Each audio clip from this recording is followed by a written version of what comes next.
What's up, everybody? It's Matt Johnson. We're back with another episode of Real Estate Uncensored. This is the place where you get actionable ideas, insight, and inspiration to turn your real estate career into a life of freedom. We got a great guest today. My brother from another mother is here. We got Dustins Zimmerman.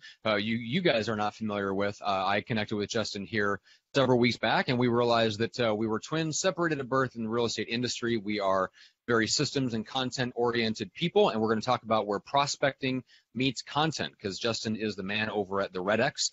Some of you might be familiar with that system. We're going to talk a little bit about what they do, but also more importantly, what you can do with it and combine it with content to generate leads and then close them. So we got a bunch of stuff to get into. First of all, the Junior Grandmaster himself, also known as the incomparable, the irrepressible Barry White, is here with us today. Something's wrong with your microphone again, and so we have Greg, but he's with us in like one pitch, one key down. Let's put it that way. Yeah. I'll be, whispering softly to all you ladies out there today. But yeah, I'm glad to be here, man. My mic's screwing up, but I'm here. Justin, just from our brief interaction offline, we're doing pre-show. This is gonna be an amazing show for you guys. So please take out your pen and paper, take down some notes. This is gonna be awesome content-filled program. So, dude, Justin, I'm just pumped you're here, man. I know we had to reschedule you because we had a scheduling issue, and we got you back on lickety split. So I'm excited to have you, man. Welcome. Yeah, great to be here. Great to talk to everybody and share what we all been doing here for the last couple of years and decades in the making. That's right. All right, so Justin, kind of fill people in. Just give them like the 60-second bio, who you are, where you are, what you do. Sure, yeah. I'm director of content here at RedX. RedX has a prospecting platform, dialer, and lead service that puts them all in one place. So you always have a steady source of consistent leads you can call and convert into appointments and get listings. And so just kind of like the background on that is RedX has been doing that for close to 15 years now. And for the last couple of years, I've been on the phone with my good buddy here, Curtis, who's the chief marketing officer. We spent about a year on the phone talking about what it would look like to work together, and then spent about a year putting things in place. And then the time came to where if we really wanted to take things to the next level, I would have to move here from Austin, Texas to Orem, Utah. So people are like, why would you move? And the move is for really helping our customers get the most out of their prospecting experience with the least amount of friction. And my job, in part, is you would call a researcher of all the best practices, breaking down what all the top prospectors at RedX do and coming up with a systematic path. Brought some props with me today, a systematic path to prospecting, treating prospecting like a science. We all hear it's a numbers game, and so if you play the numbers right, the odds aren't against you. This isn't casinos. This isn't gambling. These are actually in your favor, and so when you play them right, I've seen it time and time again, real estate agents with, starting from scratch, getting to six-figure incomes pretty rapidly. Yeah. Yeah, that's awesome. So we got a bunch of stuff to get into. Let's and I used RedX back in the day. I used it for expireds, and that might be what most people know about it. Is there anything else we don't know about RedX and what you guys do? Well, I didn't come on here to really plug anything. I came here to really talk about content and processes and really getting predictable That's results. That's a great answer. But, people should know because RedX was, I think, one of the first, if not the first, lead source that really made expireds very accessible, which I can get into the process of where that fits. But in the last 15 years, expireds become mainstream, and everybody knows about them. You can't turn your head one way and look another way without running into them. But we also offer for sale by owners, which are kind of a very close similar lead type, although the funny thing is there are nuances between real estate agents who love expireds, hate FSBOs, love FSBOs, hate expireds. You think they're grouped together, different skill sets, different mindsets, but it's also very market specific depending on the conditions. But we also have a Geo Leads tool, which is kind of something we launched. One of my first projects here was really to get into like circle prospecting and providing a tool that allows real estate agents to basically drop a pin on an area, gather up all the leads in the area, and there's a bunch of strategies in place for getting listings on demand, as we call it. Again, not here to plug anything, but our Geo Leads tool is a pretty popular one, getting telephone numbers and addresses basically for whatever reasons you want based on a geographic area, Geo Leads. Yeah, and that's kind of what I was getting at, just because we're not going to talk about just expireds, in that context today. So we're talking about, essentially phone prospecting in general today. I knew that there were other things that you guys did besides expired. Yeah. That's part of what I wanted to get across, because you're not coming at it just from the perspective of just expireds, and then if it's not that, it doesn't work. So there was one really good question here. Yeah, go ahead. Yeah, I've got a quote that I've really honed, I think, that really speaks to what RedX does, what I'm here to talk about, and what real estate agents who are listening to this can really get out of it is that just basic marketing 101 is you've got your top of the funnel, middle of the funnel, bottom of the funnel. For people who don't know what that is, you got people who are at the bottom of the funnel ready to make a purchase. It's 1-2% of your total addressable market at any one point in time, and that's where agents should be spending most of their time trying to talk to those people, get those people on appointments, and turning those into listings. You can't spend your whole day addressing the market without a call to action and a listing appointment. You won't be in business too long. But then, and that's what RedX is really, really good at, is providing access to those real low-hanging fruit lead types and giving them a systematic way to approach them. But then content comes into play next. And as I say, products make the process of getting listing appointments better, and content helps make the people who are trying to get the listing appointments better. And so I'm on the people side. The development people are on the process side. And so once you understand kind of like what you should be focusing on, which should be, bottom of funnel, highly ready, willing, and able to buy, but then not everybody you talk to is going to be that. What are you going to do with all those conversations you had? And I feel like content is that next best thing that keeps them top of mind, which everybody talks about. And so I'd like to spend time playing in those kind of two views and two lenses. Yeah, I 100% agree. And that is the struggle for a lot of people, is that, and Greg, you've seen it with your circle prospecting, especially in your area, is that not everybody, in fact, very few people that you talk to are actually in the bottom of the funnel and what we would call low-hanging fruit. Some of the best low-hanging fruit are the people that are in our database, because we can call them up and there's no resistance to chatting and being open and honest with us. But even in those, I mean, Greg, you run out of people to call in your database pretty quickly, so you have to expand outside of that. And if they're not, I mean, you'll occasionally run into some low-hanging fruit, but the majority of people you talk to are going to be, I would say, middle of the funnel, maybe top of the funnel. Does that sound about right? Yeah, I mean, the stuff that we generally see in our when doing the prospecting, only about 3% of the time are people going to be actually willing to do something either now or something in the near future. So you have a 97% fail rate, right out of the gate. That's why I love what RedX has done. We used you guys' services back in the day when you guys had just come out. And the thing that I loved about you guys is with the expireds. I mean, your algorithm filtered everything out, shook everything out to the bottom of the pan where just the people that were legitimately expired you could contact, which was a fantastic tool, still is a fantastic tool. And I literally have my pad and paper out. I'm ready to take notes to go on and learn about some of the other stuff that you guys have going on. Sure. I mean, just because I'm on a podcast and Matt and I are doing this for almost 4 years now, it doesn't mean I'm always looking for new tips and tricks and new shiny objects to really get out there and really make my business work at a higher level. So I'm glad you're here today, man. This is some good stuff. The way you're talking, I'm like, oh, shit, this guy's just going to just kill us with content. I love this. I'm like, I'm going to have to go out there and watch this and put it in slow-mo just to get everything you say. Slow down, Justin. We'll try to keep a rein on you.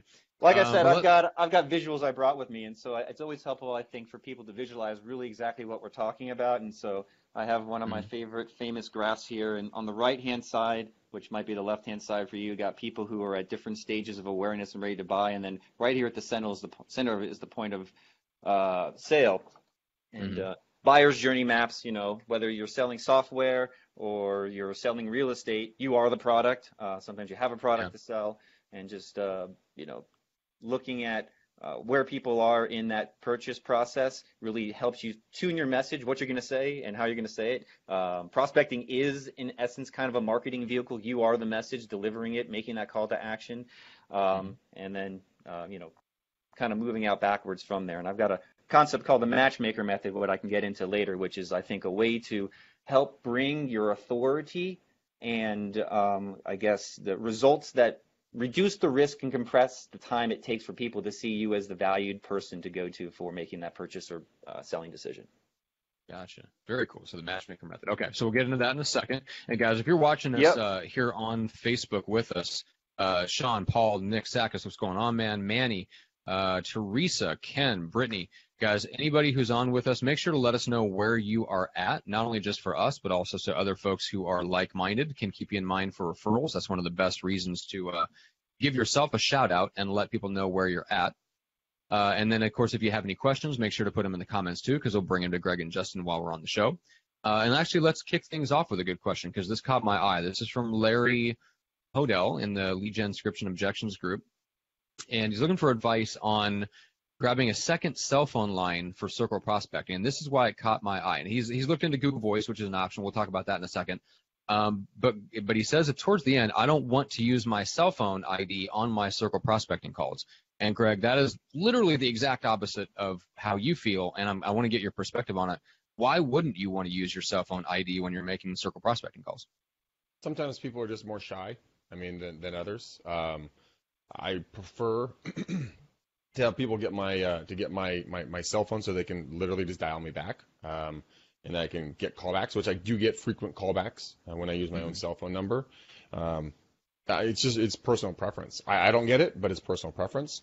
I mean, I'm the guy that wants to stand in as many spotlights as humanly possible, so everybody knows where I am, so that there is no, discussion like, how do I get a hold of him? Like, is it cell phone? Is it email? I mean, where do I go? Really freaking clear on where to find me. So yeah, I don't get it, but that's the only reason I would think is that he may be shy, maybe he had a bad experience, maybe for the ladies, that for the females out there, that's a good protection thing, not to give out your personal number, have people have it, because then you get a lot of creepers out there that could use it for malicious terms. But that's the only thing I would do is maybe security issues. Yeah. And Justin, what do you guys recommend? Because you guys get that question of like, hey, if I'm going to use RedX, I don't want to use my cell phone number, what are my other options? What do you guys usually recommend? Sure, great question, Matt. And as you know, I'm a systems and process guy, and I got another prop here from the mid-2000s prior to the crash. It was my real estate sign here I carry with me. Justin Real Estate, old guy. I'm much older now. So at that time, I had to make that same decision, right? So I was in real estate, and I thought it was just from a systematic standpoint to have I used Google Voice, then it was called Grand Central. But nevertheless, my thought on it was use a Google Voice number, primarily because at some point in time, if I ever were to scale my business, that number is now not just tied to my own individual phone, and it gave me a central place to administer voicemails and text messages, and allowed me to put that number out there. And then if I wanted to go on vacation, right, or take time off, I could route that number to another phone or have different voicemail messages for different, groups in there. And so right off the bat, whether you were prospecting or not, or just having your number out there, I always just thought it was good to keep those two things separate. Everybody knows now not to use your broker's telephone number on your signs, because, those things come and go.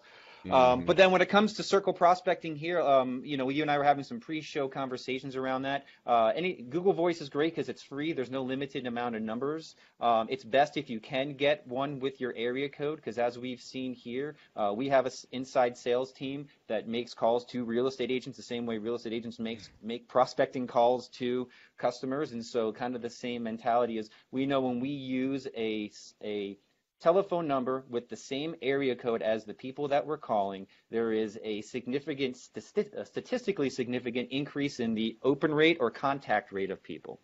And so I don't see any reason why not to use Google Voice. We don't have a built-in kind of like choose your number system with our Storm dialer.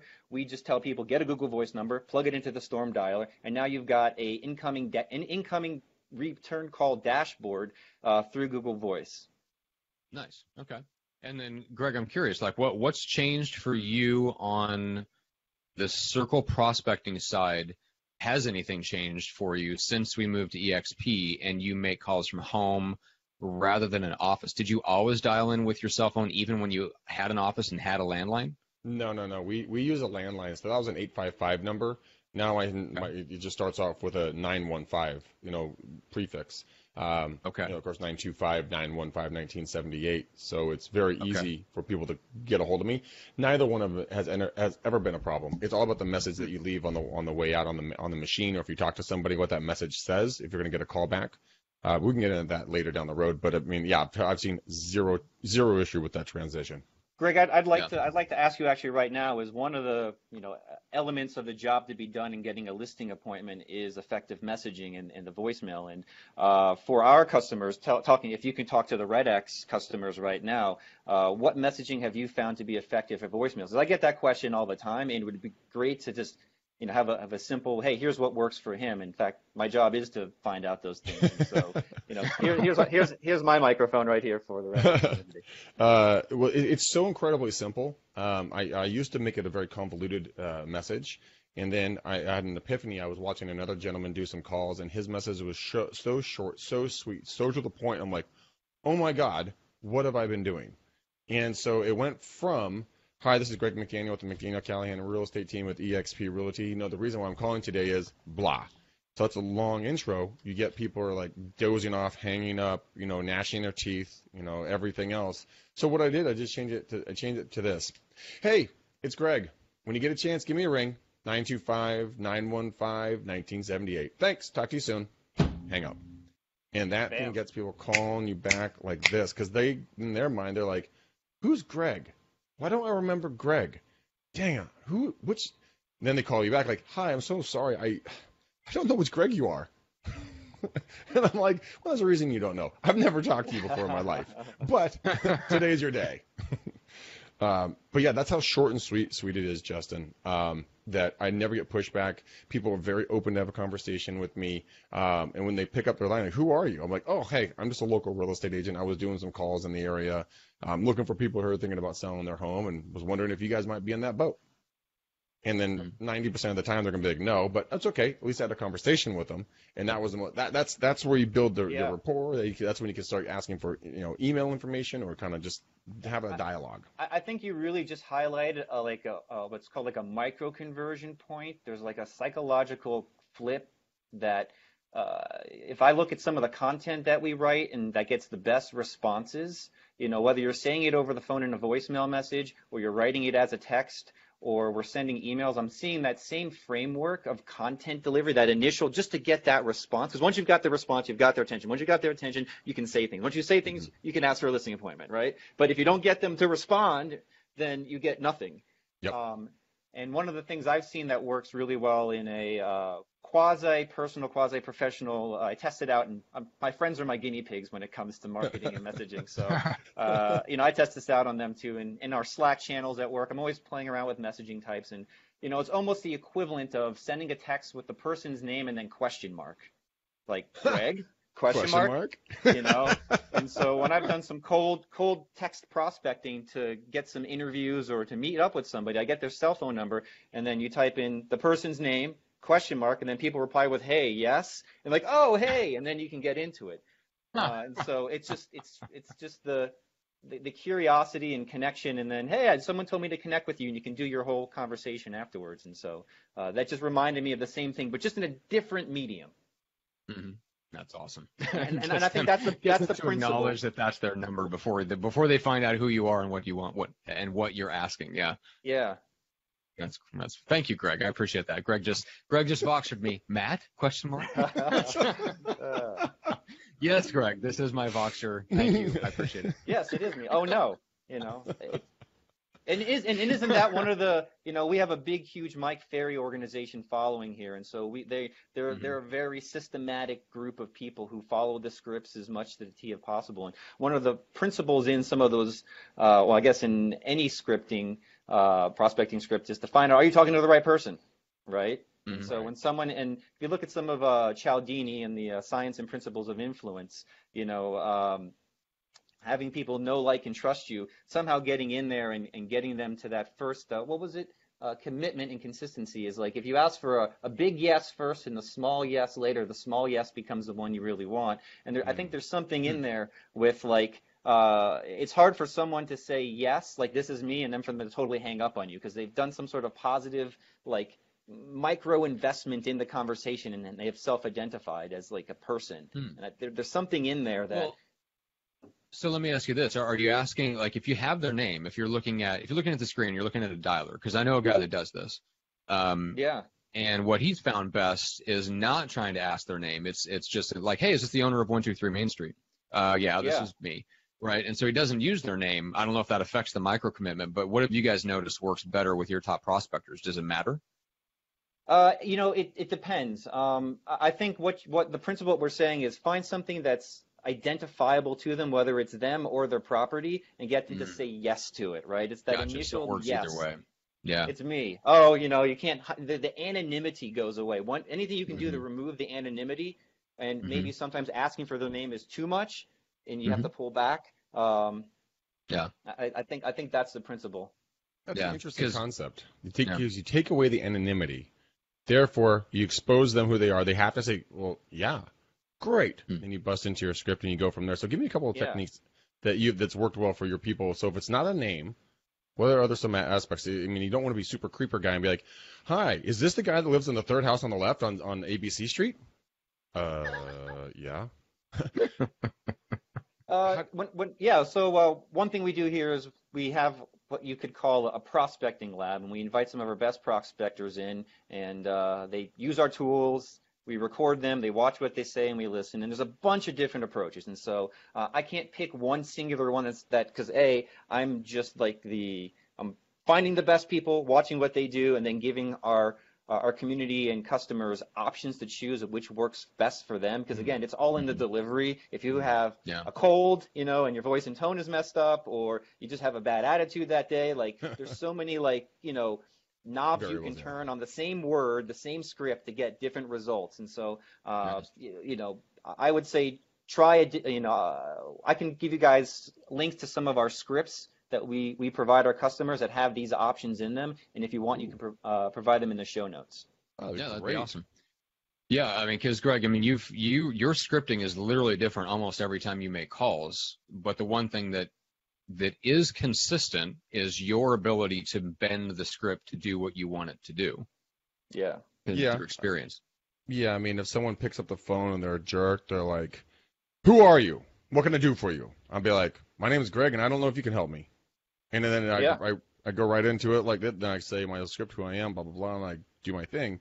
But I do read the person, right off the bat as quickly as possible and mirror and match them as much as I can. So if they come in soft, I go soft. If they come in super high and hard and ready to take over the world and decapitate me, then I return the favor right back at them. But it's never really the same, and I'm always changing my verbiage again to see what I'm comfortable with based upon their tonality and how the initial read for them is. Like, is it going to be a longer script or a shorter script? Is it going to be lots of intensity or lots of just empathy? I mean, where am I going to land? Mm-hmm. That's why I totally agree with you, Justin, on the scripts, is that it's not one size fits all. Yeah. It can't be that way. I mean, Matt's going to deliver it differently than I'm going to deliver it, and you're going to deliver it differently than both of us. Yep. So, yeah, I would love to get those links and to see those scripts. That would be awesome. Yeah, you guys got it. Well, let's dive into the content part of this a little bit. So, just at a high level, how do you see how content and prospecting interact and complement each other? First, thanks for keeping us on track, because I could feel myself going down the rabbit hole of prospecting and scripts, and the questions were starting to stack up. So, content. So let's go back to the buyer's journey: top of funnel, middle of funnel, bottom of funnel type stuff. Bottom of funnel, call the lowest hanging fruit leads, expireds, FSBOs. We have a couple of things called for rent by owner leads, and work on those people. And like we talked about before, in your case, 3% of any of those people you talk to are going to be ready, willing, and able to do anything, right? Yeah. And so one of the things you hear in real estate and outside of real estate in marketing is the money's in the list, right? Build your list, build your list, build your list.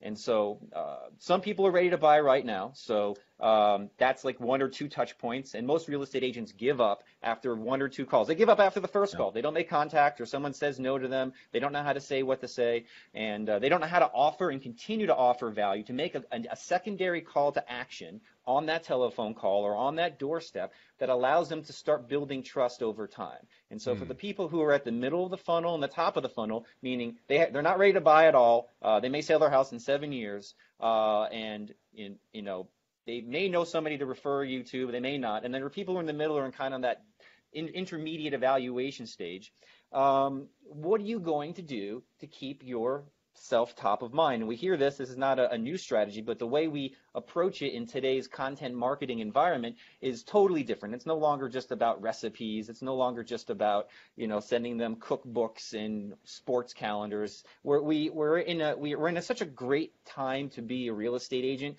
where there's so many great valuable things you can easily offer your customers and potential customers as value, meaning like helping them understand the transaction, helping them understand all the nuances in small bite-sized ways over time, which then allows you to build trust with them in your process before they make that decision, which goes back to that chart I showed before. Is the matchmaker method, in essence, is how do you find the questions on one side of the equation that they need to know and match them up with the people who need to know them beforehand, so that way that information, you position yourself as the expert by just merely explaining this is how it's going to work. And so content is that vehicle that delivers that ability to build trust over time.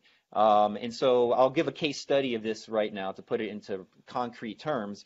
We have a customer that's been with us for years named Drew Armstrong. He started off, let's just say, I don't know, 15, 20 years ago as a brand new agent. I think he was in his early 20s.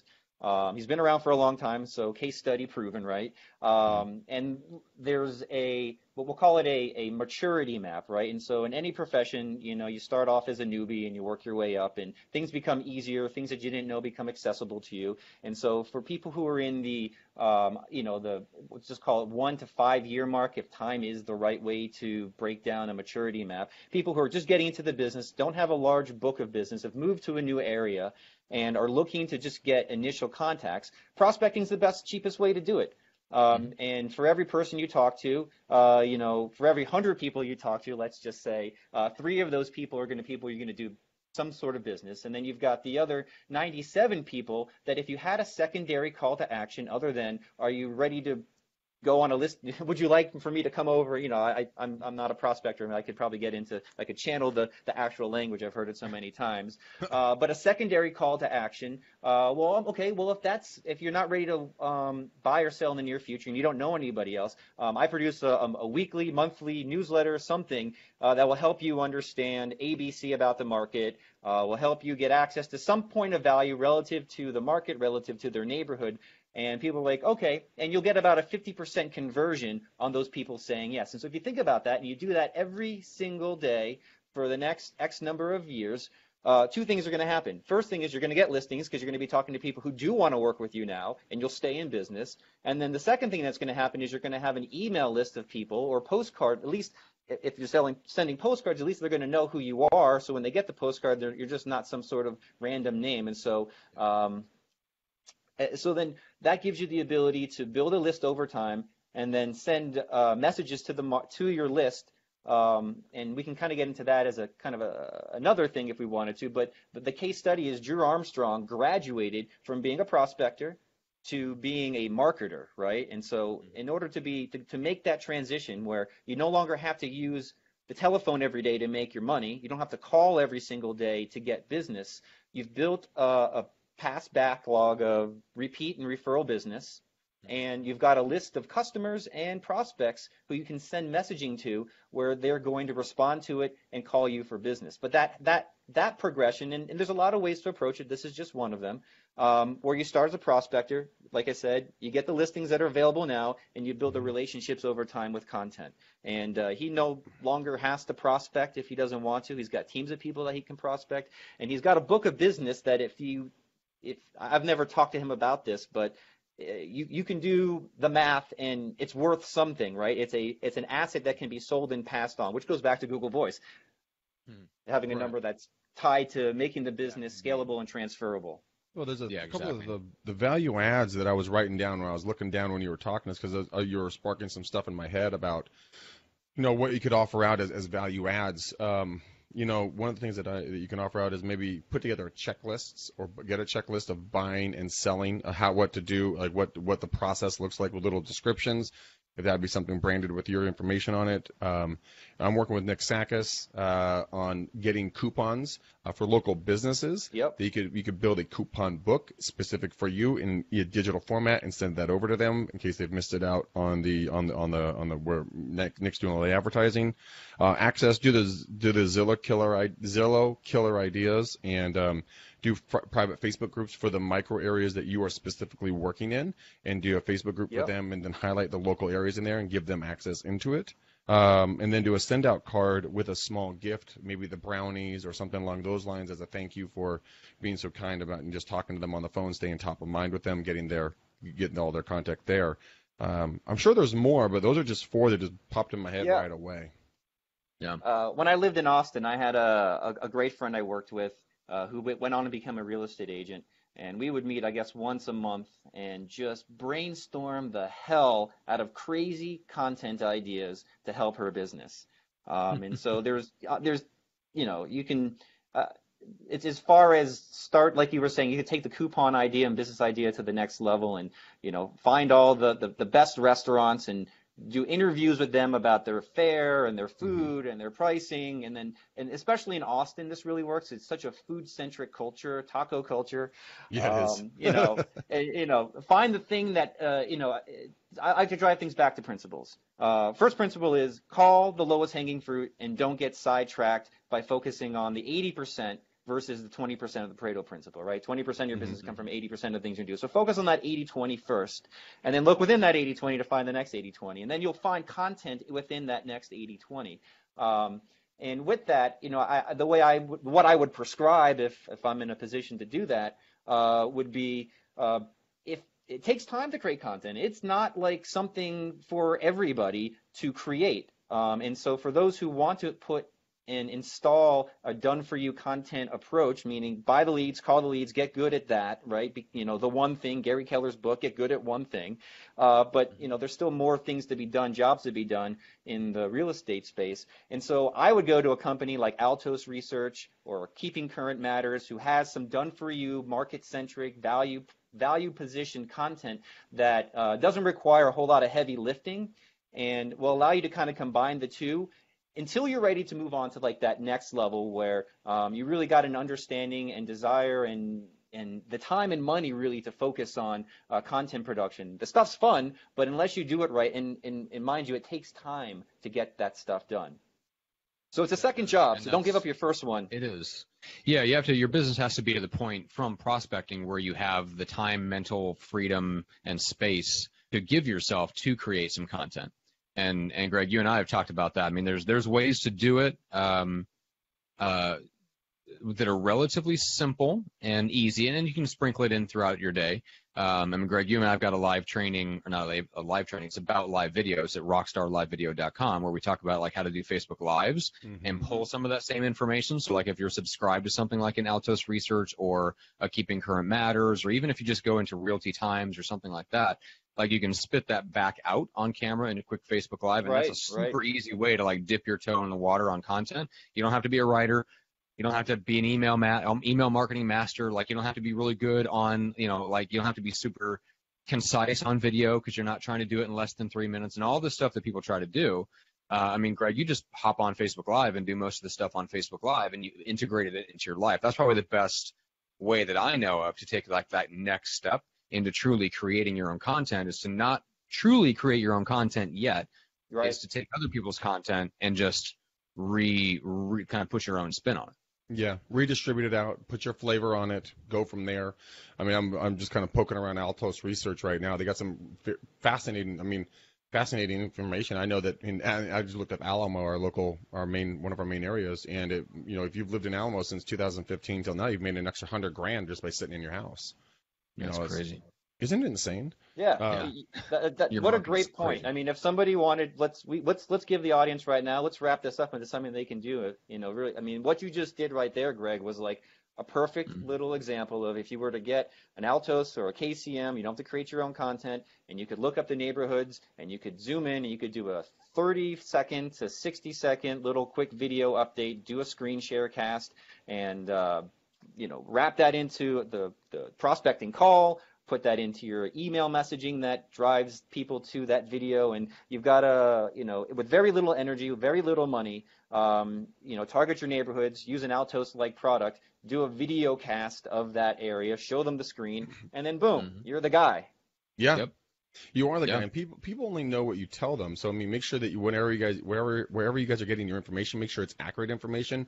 Vet out your sources. Don't just take the first thing on a Google search. I mean, Justin, pretty sure you'd be right on that bandwagon as too, because you go to Pinterest and you type in real estate markets in Northern California, it's going to pull stuff up from like 2014 with different, infographics and stuff like that. So make sure what you're going to put out there is accurate. So subscribe to the proper channels and then go out there and really, data dump on people in micro doses. Right.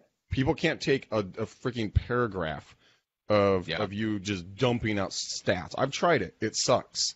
Nobody fucking understands what I'm saying, and I don't even know what I'm saying half the time. I'm like, wait, when did this? Wait, what? Where? That's a great point. Limit it to like one. Tell me what one this key means. point What are you trying to tell me? Yeah. That is good. Yeah, exactly. Well, and that's part of our value. Is this good news? It's is it good news or is it what? Yeah, that's part of our value.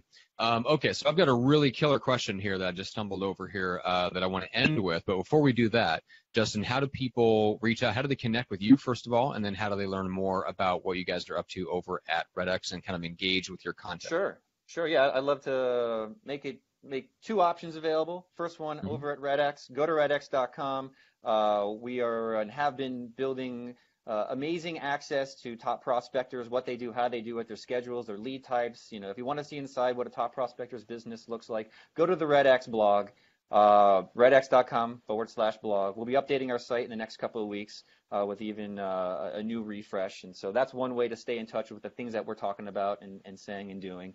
And then, of course, there's all our products, and you can check out all those as well. Like we talked about before, all the ready, willing, and able buyers and sellers that you want to access through Geo Leads and expireds. Then personally, I've got a site that I share some of my ideas related to content and agile marketing methodologies. It's a little bit more a lot more technical and process oriented, and that's justinzim.com. Perfect. Cool. All right. Awesome. Okay. So here's the question, and I will, let's see, who do I want to throw this to first? I'll throw this to Justin first. This is a question from Michael Garib, I'm not sure which one. It says, as a new agent, I figure I would start tackling expireds as my main lead source for now. I come from a strong sales background, so cold calling is no biggie. The only reluctance I have is that I don't have sales under my belt, and I'm afraid I'll blow through appointments since people at this time, they want to vet out the new realtor that they hire, and I feel that not having sales under my belt would hurt me a lot. P.S. I'm not on a team, but I do have 5,600 leads in my database. Wow. So Justin, how would you? Yeah, right. Pretty good start for a new agent. Leads are just people. Yeah. So 5,600 people in the database. I don't know. Either those are purchased leads. Right. Or it's some combination of purchased leads and sphere of influence. I'm guessing if he's new, there's got to be some sphere of influence in there too. I've got a page right from my personal history as a real estate agent. I can answer that not just from the top prospectors, but what I did personally, actually. So this is a great question. I'm glad I get a chance to answer it. I was a real estate agent in Florida. I was 23 years old, got my license. Didn't know nothing about nothing other than someone said it was a good idea to get it. The market was heating up. And I pretty much fresh out of college with a background in finance and economics and stuff. And so I knew numbers. I liked numbers. I knew my strength was not necessarily in sales because I didn't have any, and I didn't realize real estate was a sales job when I just kind of fell into it. But it is, yeah. So, and I didn't have any problem getting on the phone, though. I like talking to people. And so where I came from with let me just first break down what he was saying. This is what I'm hearing him saying. He says, I've got leads. I can get people on the phone.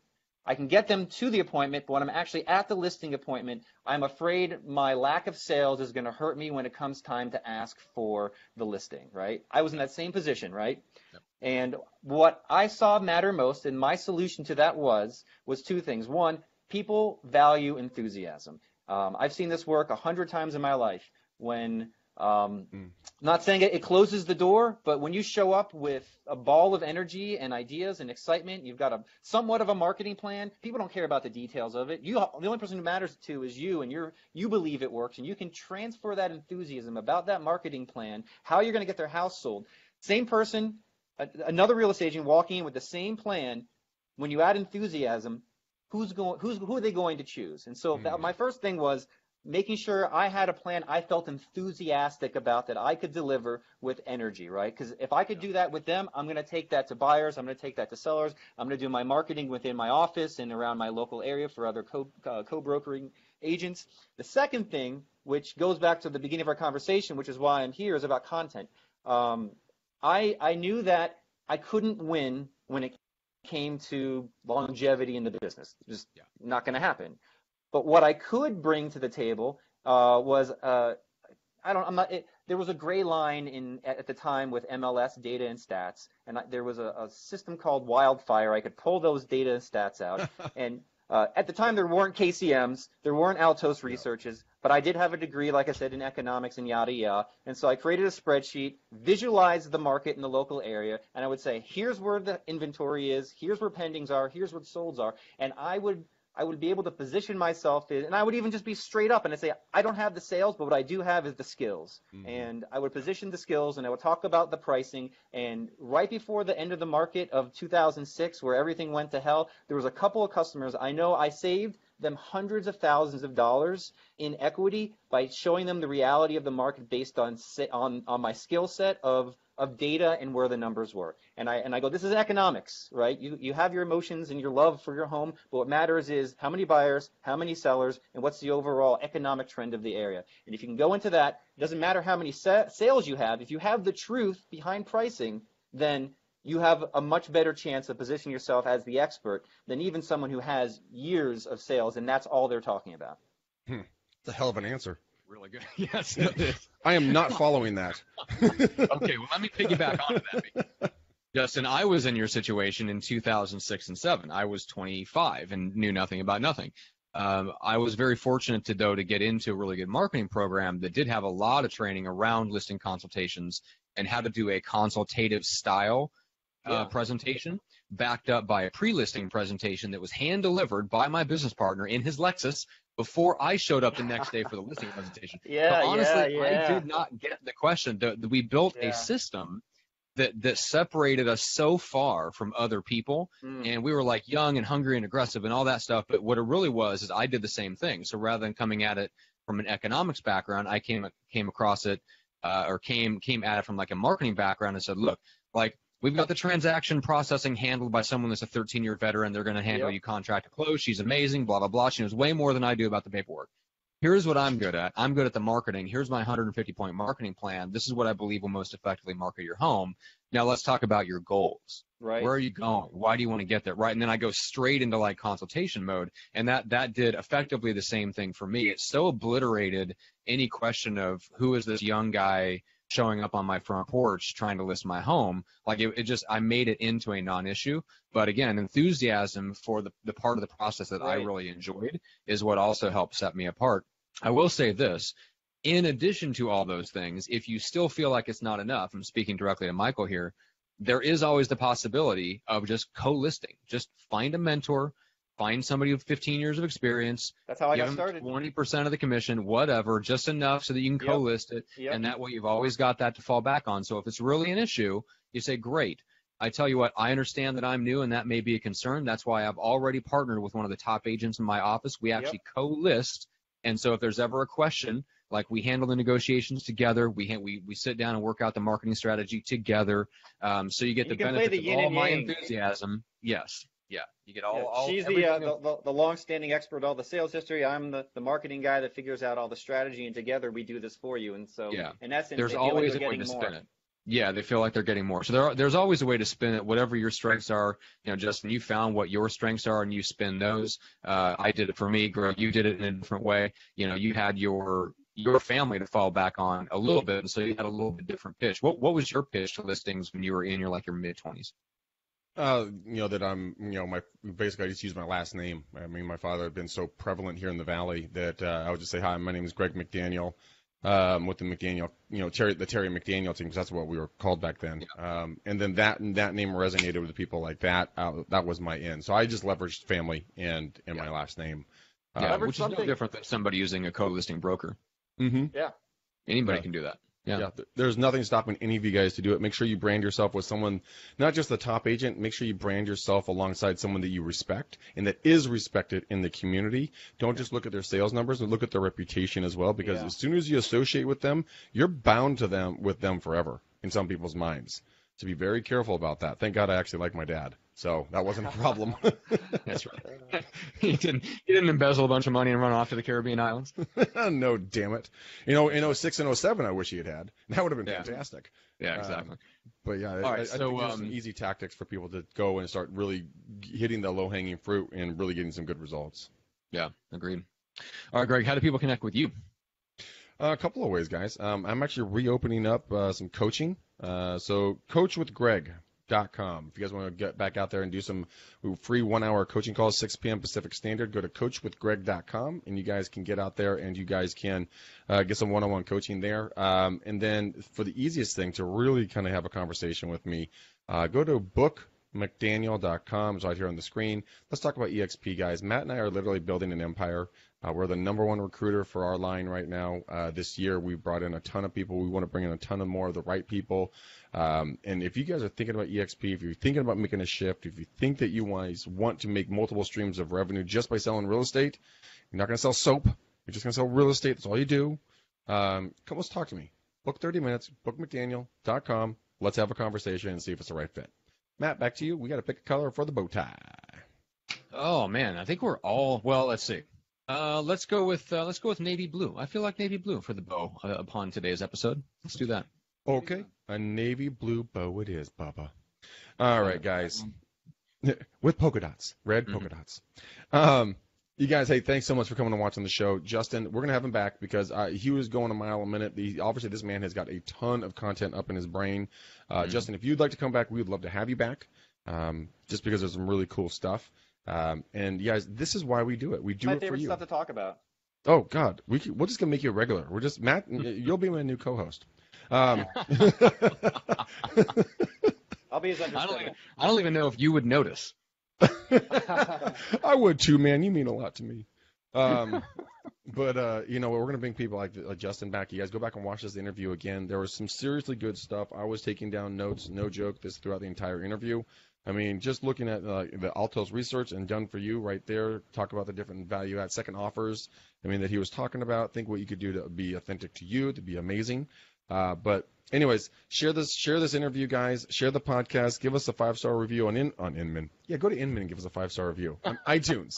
On iTunes. Sure, you can find some stuff on Inman. Yeah, you can. Good luck leaving your rating there. Yeah. Oh man. All right, guys. Until next time. Peace out, ninjas. We gone.